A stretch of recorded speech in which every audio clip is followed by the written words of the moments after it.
I'm not ashamed to own my Lord, nor to defend his cause. Maintain the honors of his word, the glory of his cross. Hello, I'm James Brown, and on behalf of the Eastern Church of Christ located in Toronto, Canada, I'd like to welcome you to today's edition of Walking Through the Bible, a podcast where we seek to study the Bible and the Bible alone. Please stick around afterwards for information on how you can contact us. But for now, please go to the book of Genesis, and we'll turn you over to Jeremy Disocam for our study of the day. Thank you, James, and welcome to all of our viewers. This is the 160th lesson in our study of Genesis. Yesterday we covered Genesis chapter 47, verses 1 to 12, discussing Jacob and some of his sons meeting Pharaoh. If you missed that episode and would like to watch it, you can find it and all of our other podcasts on our website at www.eastendchurch.org.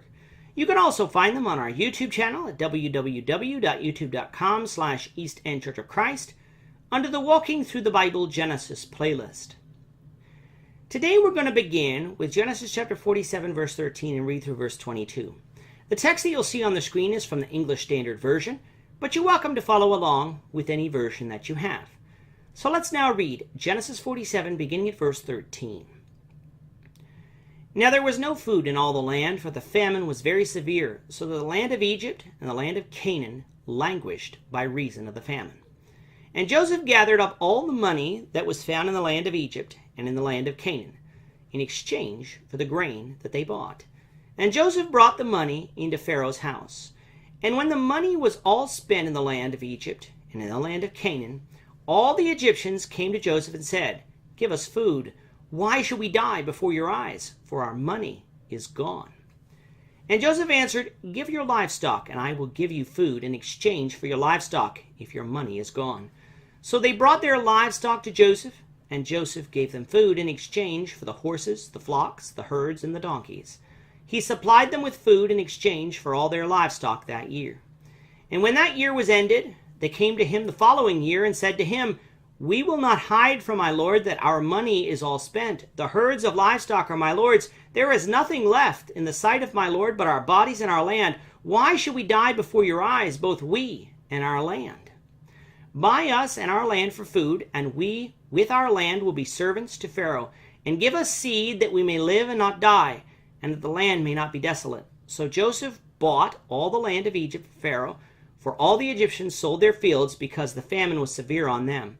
The land became Pharaoh's. As for the people, he made servants of them from one end of Egypt to the other. Only the land of the priests he did not buy, for the priests had a fixed allowance from Pharaoh and lived on the allowance that Pharaoh gave them. Therefore, they did not sell their land. In the last few chapters, we've been discussing the migration of Israel from Canaan to Egypt because of the famine. Joseph has now been reunited with his family. His family has met Pharaoh and been allowed to settle in the best land in Goshen, and they are being well taken care of. This happened during the second year of the 7 years of famine, according to Genesis 45, verse 6. But that, of course, means that there are still 5 more years of famine to come. Now, just as is the case as when you first lose your job, these people could afford to buy food for a little bit, for they still had money with which to purchase food. The money they bought for food went into Pharaoh's treasury, thus making Pharaoh very rich. However, the famine was long and it was severe, meaning that even the wealthy were going to run out of money. When that happened, the people came to Joseph and begged for food, knowing that Joseph could still provide. However, without money, Joseph requested another form of payment, their livestock. Now, living livestock in good times was a very valuable possession, for not only would they be used for food, but they could be used for clothing and to work the land that you owned. Parting with livestock would therefore not be done rashly or cheaply, for that matter.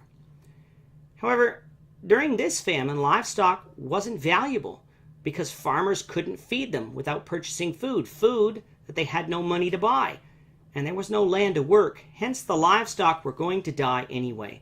So the people readily parted with their livestock in order that they could have food to eat, and thus Joseph saved the people and the livestock from death. But just like the money, eventually the supply of cattle was exhausted too, and so the next year the people again came to Joseph begging for food. What they told him was the absolute truth. They basically said, look, we have no money and now we have no cattle. All we have left is ourselves and our land.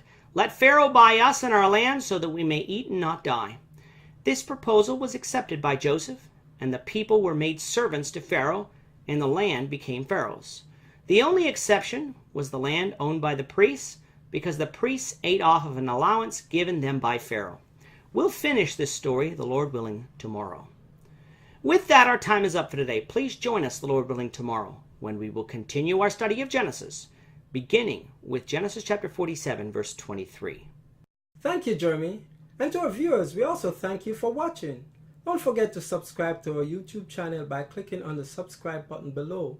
Should you have a question or comment, please leave them below or email them to answerintheword@gmail.com. We'll try to respond to you as quickly as we can. We hope you'll join us, the Lord willing, tomorrow when we will be continuing on our study of the book of Genesis. Goodbye for now and have a great day. I'm not ashamed to own my Lord, nor to